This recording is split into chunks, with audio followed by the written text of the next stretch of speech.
فوانا میں deputy commissioner Chiniot محمد آصف رضا ADCR محمد الطاف انصاری نے SC Tariq Mahmood کے ہمراہ اڈا جامعہ آباد پر قائم فلڈ ریلیف کیمپ کا دورہ کیا۔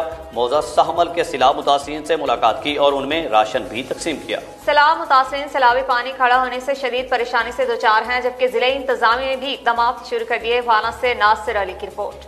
بالکل، ڈپٹی کمشنر چنیوٹ محمد آصف رضا ADCR محمد الطاف انصاری نے SC فوانا طارق محمود کے ہمراہ اڈا جامعہ آباد پر قائم فلڈ ریلیف کیمپ کا دورہ کیا ہے۔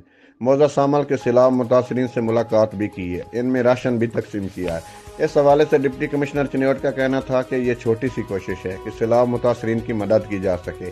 اس میں 31 سے زائد خاندانوں میں آٹا، چینی، گھی اور دیگر سامان تقسیم کیا گیا ہے۔ ان کا کہنا تھا کہ کٹاؤ سے جو نقصان ہوا ہے اس کا تخمینہ مکمل ہو گیا، ایک لیٹر حکومت کو بھجوا دیا گیا ہے۔ اس کے ساتھ ساتھ متاثرین کو متبادل زمین الاٹ کرنے کے لیے اقدامات بھی کیے گئے ہیں۔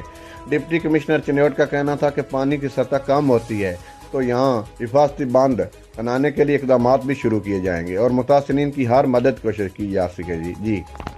چنیوٹ سے خبر ہے، جہاں تھانہ صدر کے